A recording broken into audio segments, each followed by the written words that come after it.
6 and 5! 6 and 5! 6 and 5! I just wanted to win. Win! Go Raptors! Let's go Raptors! Squeeze and one! An entire city and much of our country is caught up in the excitement as Game 5 and the Raps' chance to win it all is just now a few hours away. We are live tonight just outside of Jurassic Park on Bremler Boulevard. You can hear the music, right? You can see the party atmosphere behind me. Just across the street, thousands of Raptors fans are lined up and waiting to get into Jurassic Park, hoping to be part of what could be a history-making game for our Toronto Raptors. Chris Glover is actually in the middle of it all down there. And Chris, it's almost game time, buddy. And people are absolutely pumped. We ran up here because we wanted to be able to give you a bit of a bird's eye look of all of the fans who are already in Zone 2 and Zone 3. There are thousands of them, and they waited hours to be here, but many of them were telling me that they waited 24 years just for this moment. So a little bit of rain, not going to dampen anybody's spirits. And if we just spin the camera over this way, these are the real die-hard fans. This is Zone 1, and many of them had to wait well more than a few hours to get inside this party. Whoever thought waiting could be this much fun? It's like over the top! Woo! Some traveled across North America to get into Jurassic Park, the fan zone outside tonight's game. Happy birthday to you! Let's go Raptors! Danny Spalt from New Jersey is celebrating his 22nd birthday. But Danny, happy birthday, brother. Thank you, brother. Appreciate it. What is it like to be celebrating your birthday in this lineup with all these new friends? I mean, I knew this was going to be a once-in-a-lifetime experience, so I had to make it count. Give it to me, baby! Give it to me, baby! So you're kind of the ringleader of this group of chaos here, bringing food and riling people up. How much fun are you having today? A great time since 5 in the morning. Literally, I got here and just started making noise already. He was one of the later ones. Some camped out throughout the weekend. I know the guy from Game 2 was granted tickets into the building as well after waiting 16 hours, so I went out on a whim and hoped for the best, and it came true. A lot of people are saying that the Raptors are Canada's team. What do you say to them? Oh yeah, that's the truth. We the North. We the North. I'm not from here, but we are the North. This honorary Torontonian is actually from New Jersey. Witness history. This is very important for the city. You know what I mean? We need this championship. We're starting for a championship. Starved indeed. It was a coast-to-coast street party when the Blue Jays clinched the first of its back-to-back World Series in 1992. 500,000 people partied in Toronto alone, but the population of the Greater Toronto Area has added roughly 2 million people since then, so now it's even a bigger security challenge. I mean, we have to deal with it. But I rest assured, I'm very comfortable with the resources and with the behavior of the general crowd. The excitement surrounding the Raptors is eclipsing everything right now. This street is normally called Blue Jays Way, but even it has been plastered over with Raptors pride. For a city normally better known for hockey, today mini hockey sticks propped up tarps to keep Raptors fans dry. Most Canadian thing while we wait in line. And birthday or not, everybody wants the same present. What would be the best birthday present for you? A finals win, baby! Yeah! Something the whole country can share in. The whole country, but certainly this is ground zero of that party. It doesn't take much to rile these guys up. But listen to this. Raps in 5! Raps in 5! To say they are confident is a bit of an understatement. I hope that you're having as much fun over where you are as we are here. I think I've got the bird's eye view. You're right in the thick of it, so you're probably having more fun than I am. But don't worry, it is a party everywhere down here tonight. You know, the Raptors have already stunned the doubters and the haters by just making it this far. This smart, gritty bunch really looking like the best team in the NBA right now. Greg Ross is inside Scotiabank Arena where it's all about to go down. And Greg, one of the few players in the league who is supposed to be even better than our Kawhi, could return for the Warriors tonight. Well, that's right. Kevin Durant did have a full practice, and the Warriors have been saying that he wouldn't be able to play unless he had a full practice. That's now happened, and there is a lot of speculation that Kevin Durant will be back in the lineup tonight, and that would be a huge boost for the Golden State Warriors. There's no doubt about it, but let's keep in mind, Durant hasn't played in more than a month. He hasn't played since the second round of the playoffs. He certainly hasn't played in this series, and he would definitely be a little bit rusty. There's no doubt about it. And you have to wonder how many minutes a player that hasn't been in the lineup and is coming off an injury would be able to get in a game of this magnitude, a game where they're playing at this kind of intensity, at this kind of level.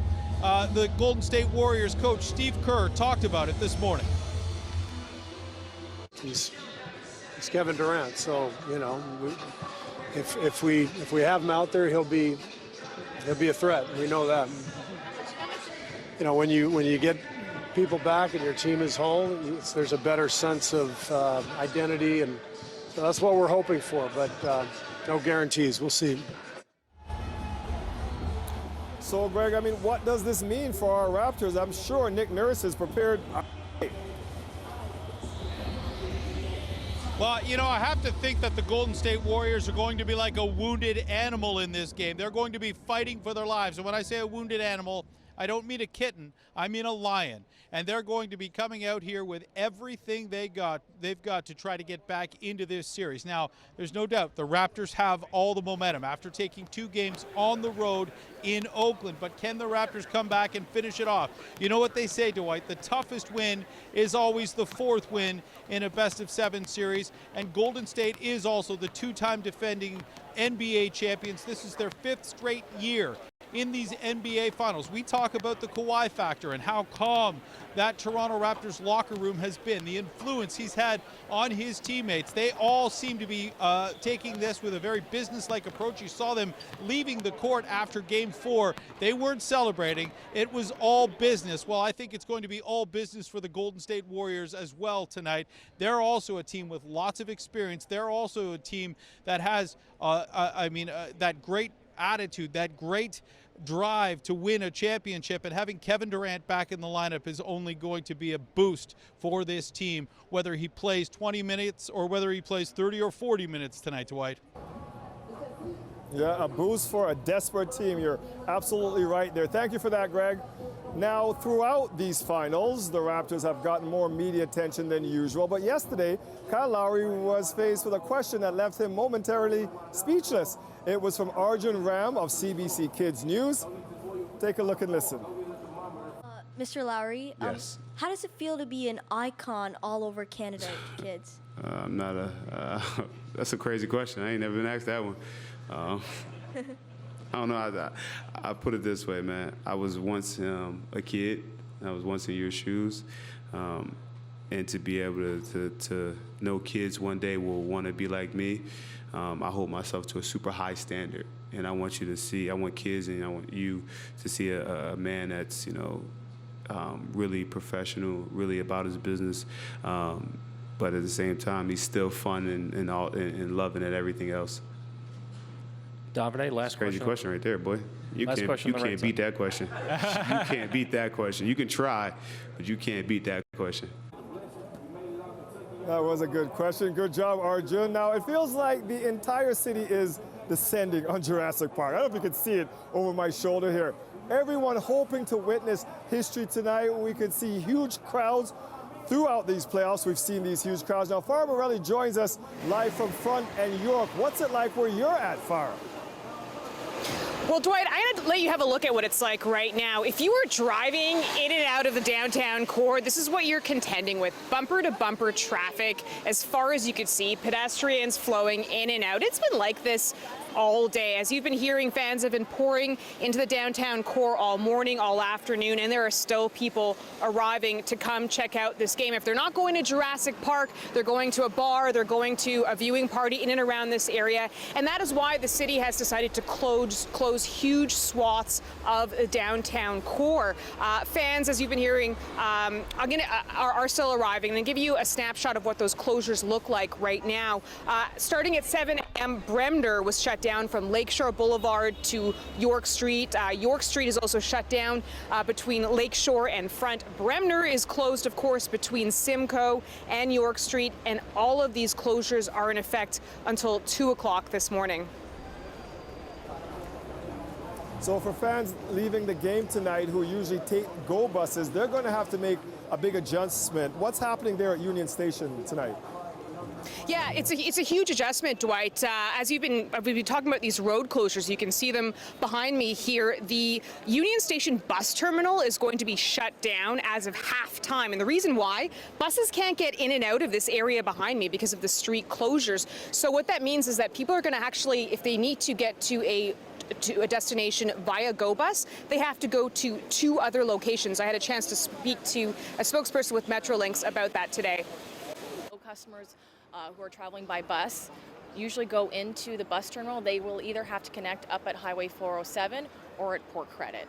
This is almost like the first time in Toronto history we're seeing something so gigantic, so it's a very fluid situation. So what customers need to know is that instead of just checking right now for times, when they're going out, the best thing they can do is check on the GO alerts and our website, because we will be updating things constantly. Now, Metrolinx is also adding, says it will be looking at adding additional trains on the Lakeshore West line. The TTC is adding additional buses, additional trains. And we just got word from TTC that they're actually extending their hours of service. They're going to be running northbound from Union Station up until 2:25 this morning. Of course, a lot of this depends on what happens tonight, the game, the crowds, and how people are feeling after it wraps.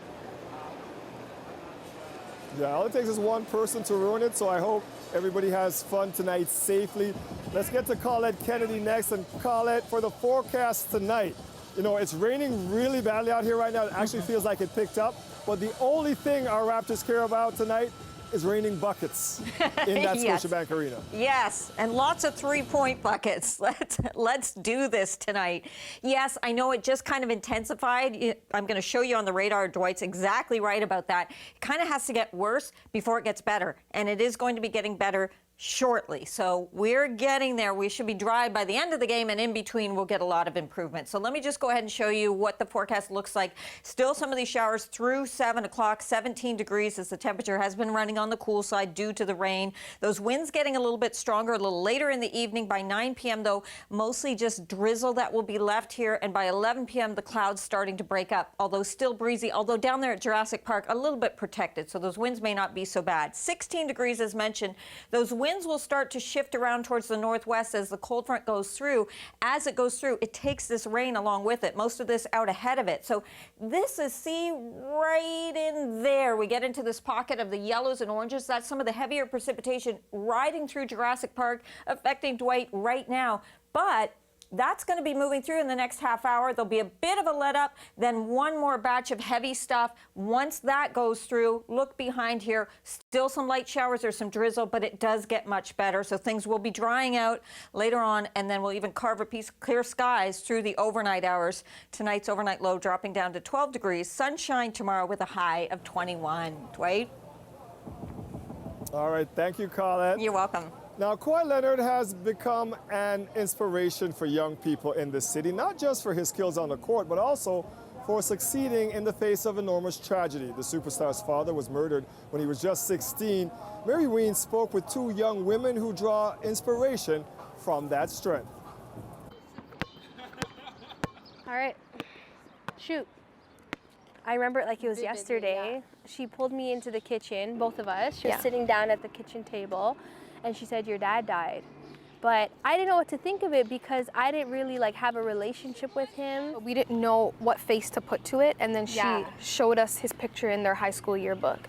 And she's like, "This is your dad, and he's not with us anymore." We would literally take his picture and hold it up to our faces and be like, "Who looks like him more? You have his eyes, you have his nose." We love how he dressed. Yeah, he was really cool. He's very handsome. But it's like, it's a piece of us. It's our dad. So I feel like any child would have that inclination to want to know more about that because it's a piece of you that's missing. Yeah. Looks at the clock, turns the corner for the win.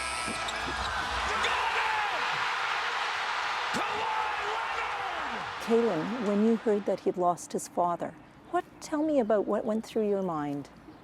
It made sense to me because I always wondered why he was the way he was. So when I found out his dad passed away, I was like, oh, that's probably why he's the way he is. And it broke my heart because I know what it's like to not have a father. But I think it hurt even more to know that his dad died at such a pivotal point in his life as he's transitioning into manhood, coming out of high school, things like that. Like the times when you feel like you would need your parent the most, he didn't have his dad. And they are 1 win away. And even though I don't know him personally, I felt like we had something in common, and that drew me as a fan even more. As I'm watching the game, I don't really think about his personal life. It more comes to me when I see him in interviews, and you sometimes sit back and wonder, like, why is he so quiet? Why is he so different from everybody else? But what I really think about when I see how successful he is he's a fighter. I see strength, and I see a person who has just overcome so much. You guys know kids in your own children's age group who've lost their fathers. Yeah. What does Kawhi mean to those kids? If they know his story, I think it would, as they grow up, they will see that like their life doesn't have, they could see the path. It could either be good or it could be bad. And if they look at Kawhi's story, they could use that as like a crutch to get them to where they know they should be, whether their father's there or not. And I think it hits close to home. He's in our city. He's a part of us now. So for them to be like, Kawhi is wearing a shirt that says Toronto. He represents us and he's been through this. I can do this too. Yeah. If you had a chance to talk to him, what would you say? On a personal level, I would just thank him for like his testimony. And his testimony is built up of the way he presents himself. And like, although a lot of it is hidden, I feel like because of what happened in our life and what happened in his life, we could still see it. Yeah. And it's like the loss. Yeah, like because of that loss, we don't care that like Kawhi doesn't want to show himself in the media. It's like, I understand why you don't want to. And like, do what you got to do to protect yourself, but thank you for still not giving up, because how would we be able to look at you today as a person who had a loss but is still like so resilient? Yeah. Mm-hmm. I would tell him like, thank you for fighting. Because of your fight, now you give hope to the kids in Toronto. Yeah. So I would say thank you. And even the kids who didn't lose a father, I feel like there's so many aspects he touches on in terms of his strength. You know what I mean? And he's such a good role model in terms of like, you don't have to get caught up in that celebrity lifestyle in the negative way. Still be who you're called to be, but do it wisely. Yeah. Harrison Sanford knows one Raptors player better than most. He is the co-host of Inside the Green Room podcast with Danny Green. Harrison and the Raptors shooting guard are friends from high school. I met up with him to get his insight on our Raptors as the team is on the verge of winning their first NBA championship. Harrison, let's start with just how Inside the Green Room came to be. Like, how did you guys put this together? Well, I've known Danny since we were both 15 years old. It's over 15 years now, and I knew that he always wanted to get into broadcasting when he was done playing basketball. And I've been in the basketball field and journalism field since I graduated from school. Made a lot of sense. I approached him about 3 days before the trade to the Raptors. Wow. Had no idea it was going to turn to what it's turned into, but it's been a lot of fun. So you were going to do it while he was still down south there in San Antonio, and now it just happened to be that he's come to a team that's going for the NBA championships. How are you feeling about this? Because you definitely jumped on this at the right time. Oh, right on time. Very excited. I'm excited for him for the most part because for him, he's won a national title at North Carolina, and that's great. But North Carolina teams do that all the time. He won a championship. I was going to say, you got a chip in San Antonio, too. Yeah. And they do that all the time. But here, this is unique. This is special. Might be the most special thing he achieved in his career. So for him, I'm excited. And I'm excited, obviously, because it means more people would view the podcast, right? Have you spoken to him? How is he feeling? Because he was in a bit of a slump for some of this playoffs, but man, did he turn it on at the right time, boy. Did he find that shot? Because, you know, that's what shooting in basketball, shoot. Just keep shooting because you know it's going to come back. How is he feeling? He's feeling great. He's also excited, though, to get to the game tonight and potentially win it, so that way the season could be over. He's played 102 games so far, which is the most, I believe, in his career, or tied for the second most. And, you know, obviously that might sound a little weird. Player wants the season to be over, but when you're on the brink of winning a championship, you want it to be over now. Kevin Durant expected to come back tonight. not the same team with KD, but also will he be in game shape? What do you think about that part of it? I think at the very least he's a lot better than what they've been putting out on the floor. Better than Jonas Jerebko. KD at 50 is better than 50% is better than most people in the NBA. Yes. Exactly, better than Alfonso McKinney. If anything, he's a very good decoy, and he could probably still score 15 to 20 points without being in 100%. He is a factor, but he's so good that the team was planning for him before the finals started. You can't be a quality coaching staff and not be prepared for somebody like Kevin Durant, whether you know he's coming back or not. So I think they're prepared for it, and I think this team has always been prepared to guard him from the first time they played him back earlier this regular season. With your boy Danny on the team, I guess we've recruited you as a Raptors fan now. There you go. What do you think is going to happen tonight? What's your call on this? You've been watching pretty closely this team all season. Yeah, I've watched every game. I've watched replays of all the games. I think they're going to pull it out tonight, but I think it's going to be a tough one. I think at some point the Warriors are going to look really scary, and it's going to be relying upon the Raptors to show that poise, that composure they've done, frankly, the whole playoffs, and I think that will carry them through. I really think, I truly think, having home court is going to be everything for them tonight because they're going to need that extra push, especially with the Warriors in desperation mode. Desperate. You never want to play a desperate tonight. team. Yeah. You never want to play a desperate team unless you have equal talent or the home court, which thankfully they do have. I'm with you. I was saying Raptors in 6, but hey, I'd take it in 5. Six would have been tough. Thank you, man. No Appreciate problem. your time and the podcast. No problem. We are going to bring you special coverage of the Raptors tonight at 11 right here on CBC television. I'm not going anywhere. I'm going to stay here and party with all the fans, as you can see there. We're going live for an hour to bring you the latest from Game 5, but before then, we still have lots of Raptors stories for you coming up. But first, Mike Wise will have your news of the day after this break, including this next CBC exclusive story. CBC Toronto has spoken to some international students who say they feel they have no choice than to work more hours than their study permits allow. I'm Talia Ricci, and coming up, we also hear from an associate professor at Ryerson University who says there isn't enough being done to support the influx of international students coming in. The weather update is brought to you by Train Extreme Conditions Testing. It's hard to stop a train, really hard. Train, the most reliable heating and cooling brand.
International students are speaking out tonight about why they work more hours than their study permits allow.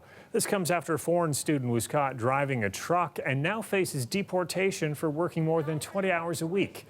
Talia Ricci has more on this exclusive story. They're falling asleep in school corridors and on buses. Abhishek Hastar can spot the international students who are going straight from school to work. And that's because he's been there. I used to do factory 11 p.m. to 7 a.m. There are plenty of students who would be breaking the law, to be honest, right now. He says to make ends meet, he had no choice. International students are allowed to work up to 20 hours a week off campus during the school year. We want the same rights. Thousands have rallied around Jobandeep Sandhu in an attempt to stop his deportation. The Migrant Workers Alliance for Change says after Sandhu's case went public, more than 1,000 students reached out to the group. According to government numbers, there were around 316,000 study permit holders in Ontario in 2018, compared to just under 200,000 in 2015. Ontario has seen the biggest jump in the number of foreign students in the last 3 years compared to other provinces. But an associate professor at Ryerson University says there isn't enough being done to ensure that these students are properly housed and employed. This is a huge sort of a tangled web that needs to be discerned, that needs to be properly regulated, I think. Immigration, Refugees and Citizenship Canada says limiting off-campus work to 20 hours per week while class is in session reflects that the student is genuinely pursuing their studies. I came here for studying. This international student shows CBC Toronto his transcripts. He's got a 90s average in his engineering program. He admits he's worked more than he's allowed with his study permit in the past at a truck wash. We've agreed not to use his name because he's afraid he'll be deported. Every international student in here, he knows that if he doesn't study, one day he has to go back. Talia Ricci, CBC News, Toronto. The latest chapter in the battle over the size of Toronto City Council continues today. The legal case is once again before Ontario's appeals court. We suggest that it's not possible to cure the infringements that took place in this particular, because we have one election. The confusion has already been created. Last July, Premier Ford announced his decision to chop the number of council seats in the city from 47 to 25. The city appealed that decision and won until a panel of judges stayed that decision, allowing the council cuts to go ahead in the middle of the municipal election campaign. Either way, Mayor Tory says that is now in the past. Now he's hoping this legal battle brings clarity to the scope of the province's power over the city. And the city is promising protection from basement flooding for over 11,000 residents in the West End. Today, the mayor announced funding for a sewer project in the Eglinton and Caledonia area. Neighborhood after neighborhood. We are taking something that, frankly, had been in a state of neglect for a number of years, and we are remedying those to take effect to take account of the effects of climate change. The city is contributing $133 million to the project, while the federal government is pitching in $73 million. Tory says it is the largest single basement flooding project the city has ever undertaken. Last year, homeowners in the city's West End struggled with repeat basement flooding after torrential summer storms. And a big headache for commuters after a streetcar was knocked from its tracks during the morning rush hour. It happened after an SUV collided with the streetcar at King and University around 7 a.m. Fortunately, no one was on board was hurt, but 3 people in the SUV had to be treated for minor injuries. It took about an hour for the situation to be cleared up. It is going to be a long night for the Toronto police, who are tasked with making sure everybody stays safe as thousands descend onto Jurassic Park and then hopefully spill out into the streets in celebration. I'm Ali Chiasson. Coming up, we'll have more on the security measures in place to make sure everything goes smoothly.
are coming to you live just outside a very noisy Jurassic Park on Bremner Boulevard.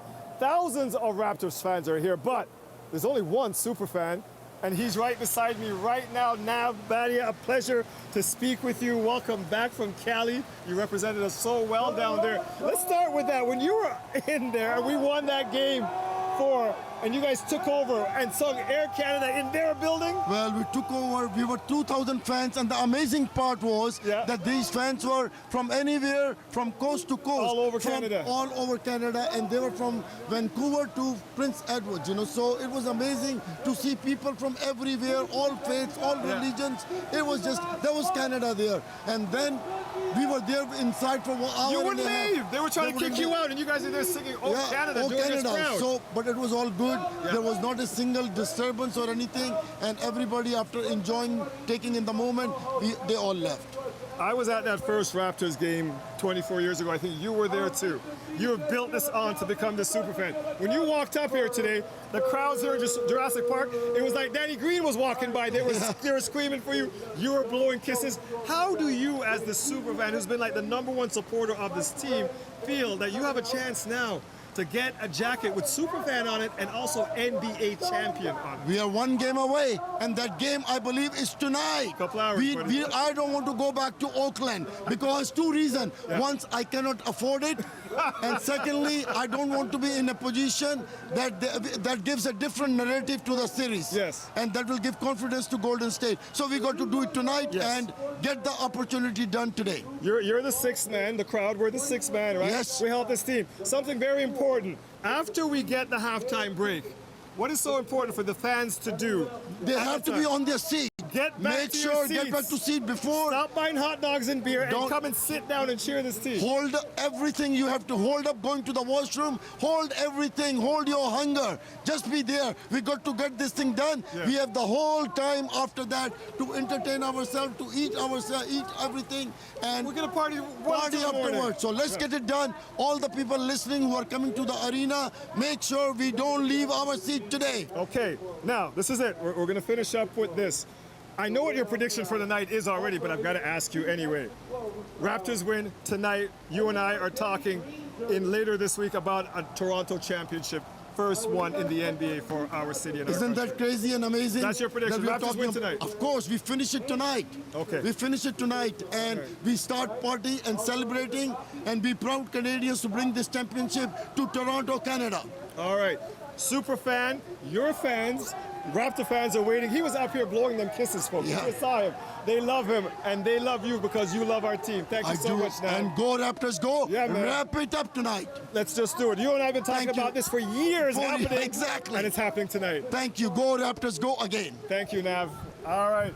So fans are hoping for a big party tonight, but if the Raptors can pull off a championship win, of course, all it takes is one knucklehead to ruin the fun for everybody. So security is going to be tight for tonight's game. Outside the arena, Ali Shiasan is live. And Ali, there's a big plan in place to keep everybody safe out here tonight. That's right. We have everything from heavy-duty trucks like this one here being used as barricades to covert police surveillance. The police have actually been planning for this for the last 2 months, ever since the playoffs began. A dance of forklifts. No, that's good. A ballet of barricades. This is Jurassic Park in progress. I think the city is well positioned for this celebration. The police are working in tandem with emergency services. We the North. We the North. And the park's host, Maple Leaf Sports and Entertainment, to ensure the evening goes smoothly. The MLSC has hired a large component of security members to come and work shoulder to shoulder with our officers. It really just goes to show the people that they can feel safe and secure. The city has lent some heavy-duty equipment as well. This is a salt truck used as an insulation measure to protect the Jurassic Park crowd from a vehicle attack. Certainly the van attack was a terrible situation that happened April 23rd last year, and we're alive to not just the van attack that happened in Toronto, but those types of attacks that happen around the world. On a number of the intersections, we have concrete blocks and barriers. That's really about making sure that the community can be safe in behind those areas so that they can watch and enjoy the atmosphere without having to worry about anything nefarious that may come up behind them. There are also security measures in place that we can't see. Plainclothes officers will be among the crowds, and others will be watching from a distance. And there's a continuous intelligence lens that's letting me know what is going on and what we need to be looking at and what we need to be considering. as much as today is about crowd protection, it's also about crowd control. Game 5 Jurassic Park is set up to be the biggest yet. It now extends all the way down Bremner to just outside the Rogers Centre. And after, all those people will spill out onto the streets. The fact that by the time the game ends, it'll be closer to midnight. We would hope most people are at home, safely at home. So then it's a matter of thousands instead of tens of thousands of people. It's going to be a party tonight, so the most important thing is that we focus on the party and focus on celebrating the Raptors doing a good job making us proud. Yeah, are you guys going to be on your best behavior when you spill out onto the streets? Yeah, we will be, hopefully. Yeah, you promise? 100%, promise. Yeah, we'll be on our best behavior. Toronto Police Chief Mark Saunders says as long as fans keep that promise, we should be in good shape, and all we have to do is focus on getting this win. I'll send it back to you. All right, thank you for that, Ali. Fans have been lining up for Jurassic Park all weekend, the area looking like a campsite at one point. And our Matt Nagaba-Selassie experienced it for herself. She's live now from there. And Matt, you've had a long night and an early start. The cellar. Absolutely. You know, Dwight, I just wanted to see what Jurassic Park is like after dark, so I packed up my bags. I headed down here and I joined the fans, these hardcore fans that have been here, some of them since Friday. And I got to tell you, that's some dedication. I just wanted to see it for myself. For me, it was move-in day. Hi, guys. We're staying all night, yeah. These fans have done more than that. Some have been here all weekend. They came dressed for the part, signs in hand, and chants ready to go. Raptors fight! Yeah! Woo! Including Velda Foster and her son Matthew Da Silva. They are no strangers to Jurassic Park. We've discovered that being outside in Jurassic Park is the best place, like with all the people and the energy and just the camaraderie and everything. We even got won a contest in Jurassic Park to go to Game 4 in Oakland, California, to see them beat the Warriors. What was that like to be in that stadium at that point? It was awesome. Rats in fight! Rats in fight! Fans went all out to make this a true campsite, pitching tents. Some people here came prepared. Look at this tent. Hey guys, can I come in? Of course. Can you just give me a little tour of your place here? Well, this is our bear skin, you know, to keep me warm. We got a little lamp. I don't think we're gonna need it because all the city lights, but we got some snacks, we got some drinks. Outside to pass the time, games were played, but Chance King is focused on one game. Let's go Raptors, baby. Raptors in 5. Let's go Raptors! Yeah! There were some special moments throughout the night, like when Raptors president Masai Ujiri stopped by. Masai, CBC here. Why did you want to come out here and see the fans? Because they are cool. Best fans in the world. Happy birthday to you! Even Prashant Siva got to feel the love from all these fans as he rang in his 33rd birthday at midnight. His birthday wish? We're making history on my birthday. That's it. And this American came to witness it. He's a Raptors and Miami Heat fan, but he says what Toronto has is one of a kind. This is organic. This is real. You don't find this anywhere. And credit to you guys. You attracted a New Orleanian to come all the way up to witness this. I mean, you have people here camp days before. That would be unheard of in Miami. Eventually, the party here died down. Tarps came out to protect the fans from the rain, and it was time to call it a night. So it did rain through part of the night, but that didn't matter at all. And as you can see right now, there are more fans out here. It's raining even harder. And Dwight, nothing is going to put out the energy here. All right, Magda, yeah, it is raining even harder.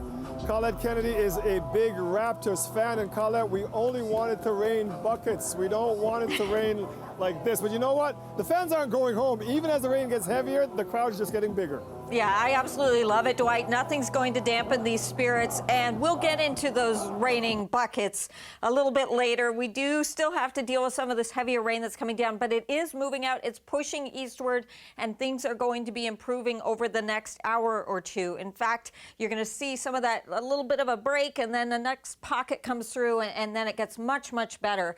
Now, the temperatures, they are a little bit on the cool side. Today's high, 19.2. That actually came back close to midnight. Average height this time of year, 23 degrees. We are talking right now about temperatures just in those kind of mid-teens, and those winds are going to get a little bit stronger too, coming in from the west-northwest as the front passes through. We're going to see those winds shifting and then ramping up a little bit.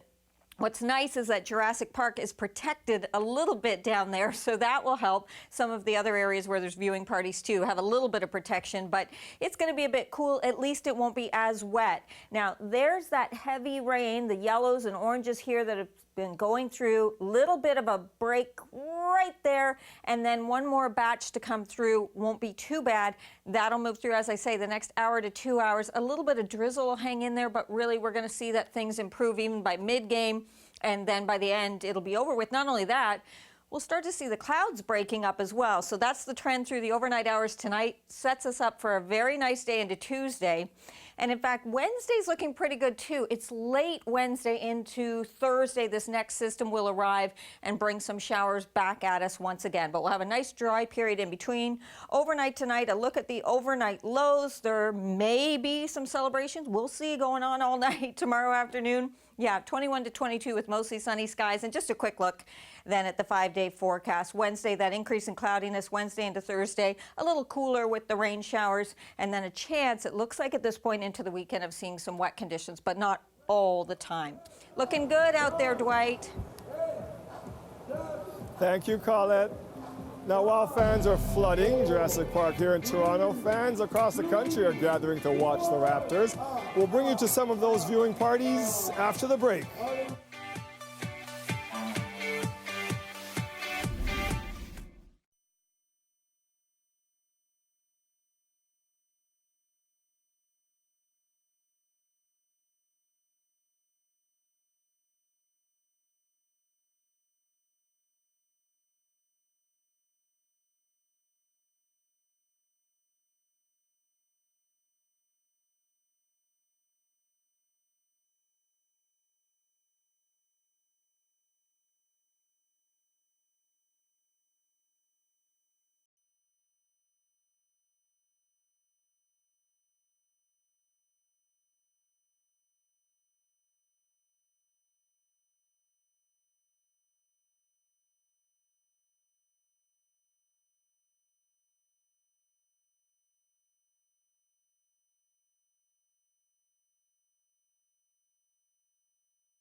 Parties across Canada will be tuning in to tonight's Game 5. There will be close to 40 viewing parties happening from coast to coast to coast.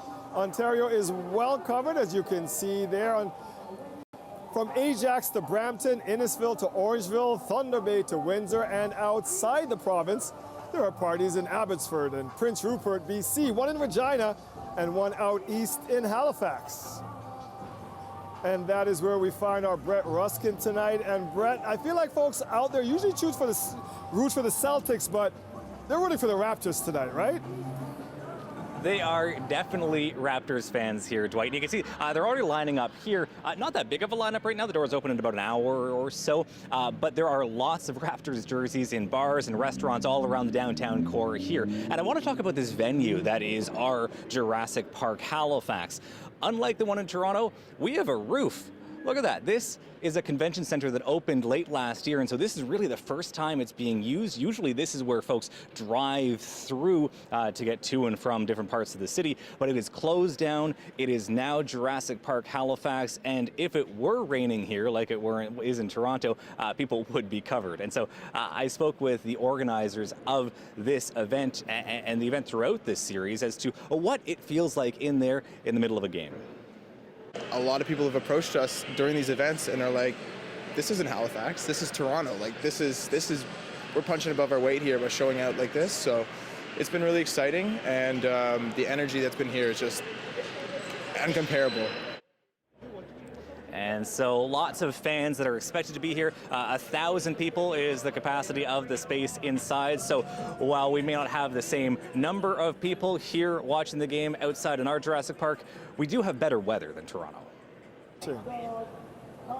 All right, thank you, Brett. Now, way back in 1891, a man from Almond, Ontario, James Naismith, dreamed up a game for his phys ed class in Massachusetts. Over 100 years later, basketball is celebrated all around the world, with Canada so close now to an NBA championship for the first time ever.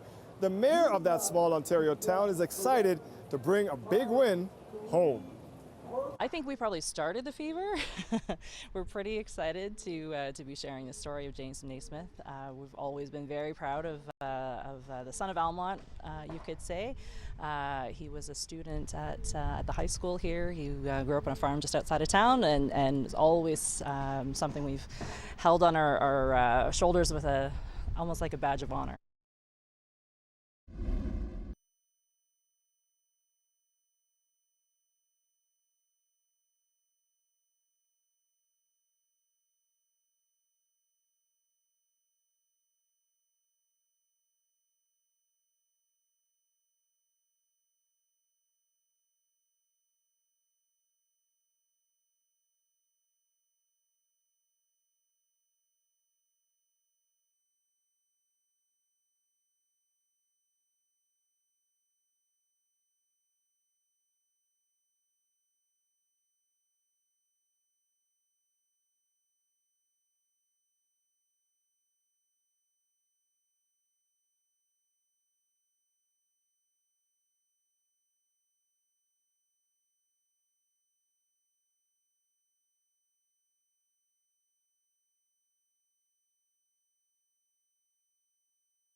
Jurassic Park may have the long lineups and overnight campers, but if you're looking for one of the largest raptor viewing parties in the entire country, you have to head west to Mississauga. That's where Asha Tomlinson joins us from now. And Asha, 20,000 plus have shown up for each Raptor game out there. Tonight, they're expecting nothing less. Oh yeah, Dwight, and it's raining, it's pouring, but that is not dampening the spirits of Raptor fans here at Jurassic Park West. I want you to just soak it in for a little bit. Have a listen.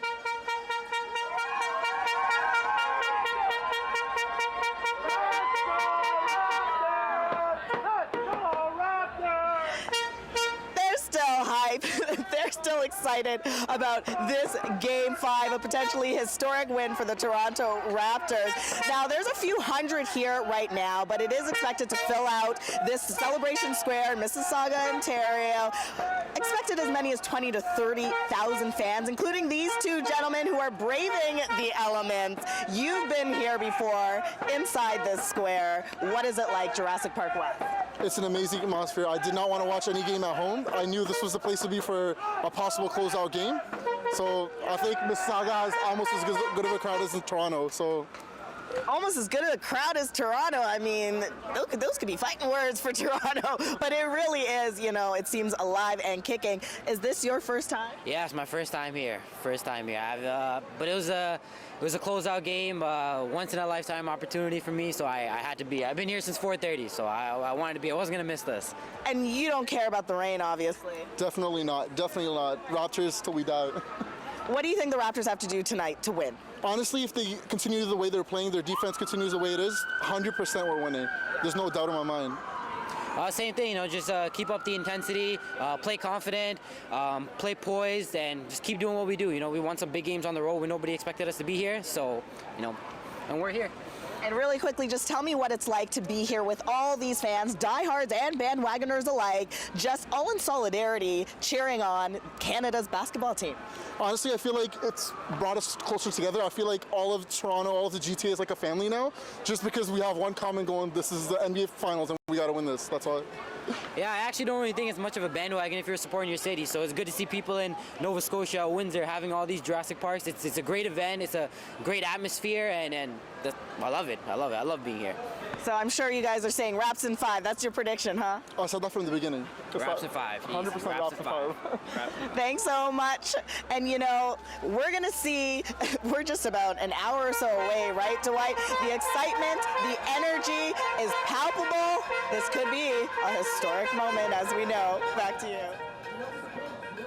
It is going to be as loud as there as it is here in a little bit.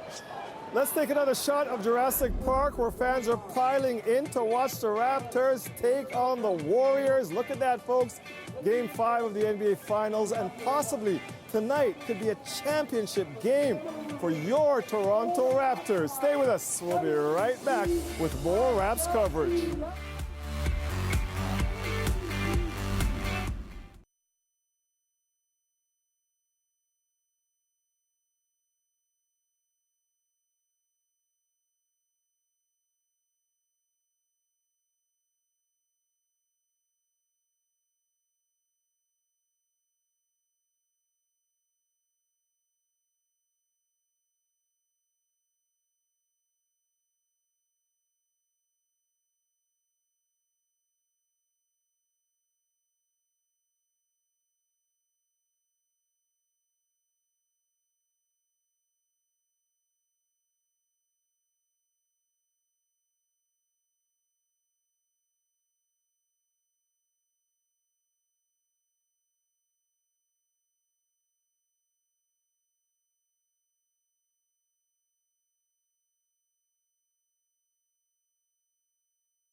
Ladies and gentlemen, the Raptors are born.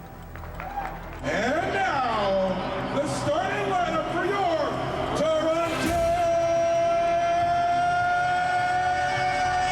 Raptors! Toronto Raptors, it's a beautiful thing. Here is Vince Carter with his first. It's over! Carter trying to get free. Carter at the buzzer. No good! We are done! What? We are done! Look at it! I don't gotta say mine. It's beautiful! DeRozan from deep as he drills it from Cookstown. When you get a chance to get a top 5 player, which it doesn't come very often, I think you have to jump on it. Looks at the clock, turns the corner for the win!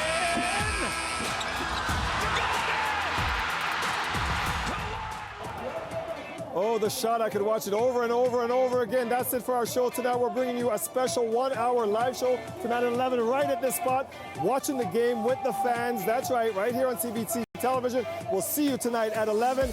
Go, Raps, go.